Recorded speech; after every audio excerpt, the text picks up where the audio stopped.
বলো না, বলতে পারো, বলো 77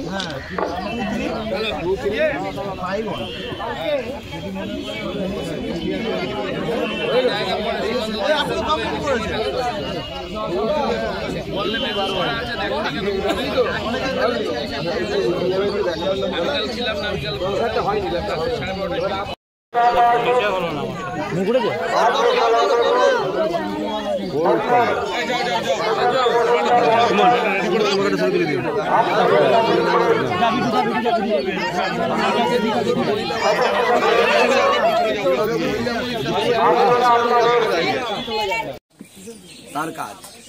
এখন যদি ভোটের আগে কোনো জনপ্রতিনিধি জনসেবা করতে নামে, তার মানে ওটা জনসেবা নয়, ওটা হচ্ছে ভোট সেবা। আরজিকর শুনানি চলাকালীনই আজ আবার বামেরা সিবিআই দপ্তরে। বামেদের এখন অবস্থা হচ্ছে ঝন্ডু বামের মতো, লাগালে সাময়িক মাথা ব্যথা কমে, তারপর মাথা ব্যথা আবার ফিরে আসে। তো ওই বামেদের দিয়ে কিছু হবে না। মানুষ বুঝে গেছে বামেদের সাথে তৃণমূলের সেটিং আছে, এবং যখনই তৃণমূলের বিরুদ্ধে কোনো বড় আন্দোলন হয়, সেই আন্দোলনের মধ্যে জন আন্দোলন যখনই তৈরি হয়, সেই আন্দোলনের মধ্যে বাম, অতি বাম এবং ঝান্ডু বামের মতো লোকেরা ঢুকে সেই আন্দোলনটাকে স্তিমিত করে বিভিন্ন ধরনের স্লোগান দিয়ে। ভারত তেরে টুকরে হোঙ্গে, হাম ক্যা মাঙে আজাদি। এই জবে থেকে এই স্লোগান ঢুকেছে। দেখুন, আরজিকর আন্দোলনের অরাজনৈতিক যে আন্দোলন চলছিল, সেই আন্দোলন আস্তে আস্তে আস্তে আস্তে নিচে নামতে নষ্ট হতে শুরু করেছে। পাশাপাশি প্রান্তের পাশাপাশি এই রাজ্য 6টা কেন্দ্র বিধানসভা উপনির্বাচন একদিন বাদেই ঘোষণা।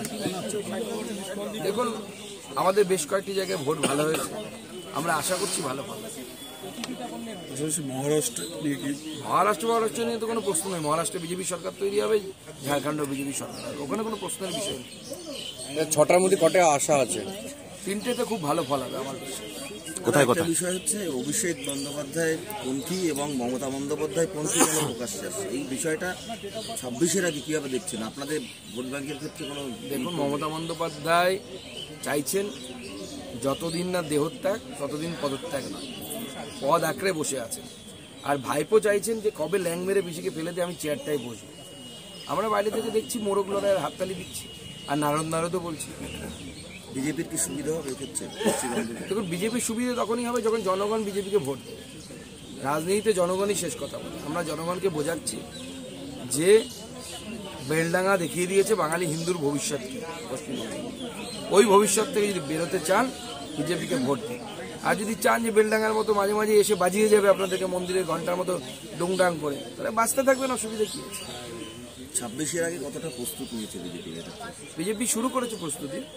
আমরা সদস্যতা দিয়ে শুরু করেছি, যেহেতু আমাদের গোটা দেশে সংগঠন পর্ব চলছে, তখন এক এক করে আমরা এগোবো। এবং বিজেপির এখন থেকেই সদস্যতার মধ্যে দিয়েই ধরে নিন যে সাংগঠনিক পর্ব মানেই বিজেপির নির্বাচনের একটা প্রস্তুতি শুরু হয়ে গেছে। এর আগে দেখা যাচ্ছে কেন্দ্রের থেকে বিজেপি অনেক নেতারা এসছে, কিন্তু সেই ফলাফল হয়নি। এবার কি রাজ্য নেতাদের উপর বেশি ভরসা করা উচিত? বিজেপি সর্বভারতীয়, বিজেপি স্টাইলেই লড়বে। এখন যেমন ঝাড়খণ্ডে ভোট হলো আপনাদের, ঝাড়খণ্ডে আমাদের এই বাংলা থেকে প্রচুর বিধায়ক সেখানে গেছিল প্রচার। তো ঝাড়খণ্ডের লোক তার প্রস্তুত এই বাঙালি এসে বুঝি দখল করে নিচ্ছে, তা নয়। মহারাষ্ট্রে আমাদের প্রচুর নেতা নেত্রী যাচ্ছে, তারা ভোটের প্রচার করতে যাচ্ছে। এটা বিজেপি সর্বভারতীয় দল হওয়ার জন্য এটা বিজেপি প্লাস পয়েন্ট। আবার ভোটের সময় আমাদের সর্বভারতীয় নেতৃত্ব আসবে, এটাই নিয়ম বিজেপি। আর বিজেপি কারোর জন্য নিজের স্টাইল পরিবর্তন করে না, সেজন্য বিজেপি দেশের সব থেকে বেশি রাজ্যে ক্ষমতায় আছে।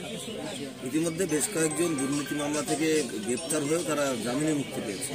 জ্যোতিপ্রিয় মল্লিকের আজকেও ডেট হয়েছে, মানে জামিন পাওয়ার একটা সম্ভাবনা তৈরি হয়েছে বলছে। দেখুন, যে কোনো মামলাতে আপনি যদি কাউকে খুনও করে ফেলেন, আপনাকে নির্দিষ্ট সময়ের মধ্যে 90 দিনের মধ্যে যদি চার্জশিট দিয়ে আপনাকে দোষী সাব্যস্ত করা না যায়, তাহলে পরে আপনি খুন করলেও জামিন পাবেন। বিষয়টি হচ্ছে আইন আমাদের দেশে এমন আইন তার নরেন্দ্র মোদী রচনা করেনি, আমিও রচনা করিনি। আইন সংবিধান সেই সময় থেকে রচনা হয়ে আছে, 1950 সাল থেকে। আমাদের দেশের আইন ব্যবস্থা এরকম। আপনি কি করবেন? জামিন পাবি, যে যত বড়ই অপরাধ করবে সে জামিন পাবে। দাদা, নির্মল ঘোষের একটা ভিডিও ভাইরাল হয়েছে, উনি ফ্লাইং কিস করছেন, সম্ভবত কোনো একজন মহিলাকে করছেন, তিনি বার্ড ডান্সার সম্ভবত। এবং এই নির্মল ঘোষের নামই উঠেছিল হচ্ছে আমাদের অভয়ার মৃতদেহকে হাইজ্যাক করে নিয়ে গিয়ে তাড়াতাড়ি পুড়িয়ে দেওয়া। এখন মহিলাদের এটা কি সম্মানে দেখে তো বোঝাই যাচ্ছে। আর মমতা বন্দ্যোপাধ্যায় মহিলা মুখ্যমন্ত্রী বড় বড় কথা বলেন, আমরা এতজন মহিলাকে টিকিট দিয়েছি, এবার এই মহিলাদের প্রতি এদের আচরণটা কি? এবার মহিলাদেরকে টিকিট দেওয়া, মহিলাদেরকে রাজনীতিতে আনার উদ্দেশ্যটা কি সেটা তো বোঝা যাচ্ছে এই সমস্ত লোকেদের। রাজ্য পুলিশ সিবিআই একসঙ্গে তদন্ত করছে, তা সেক্ষেত্রে এই আরজিকরের ভবিষ্যৎ কি রয়েছে? আরজিকরের ভবিষ্যৎ ওই যে 5 দিন মমতা বন্দ্যোপাধ্যায়ের পুলিশের হাতে ছিল, সেই 5 দিনে ভবিষ্যৎ যা করার করে দিয়েছে। যেমন রাজ্যের ভবিষ্যৎ, এই মামলার ভবিষ্যৎও তাই।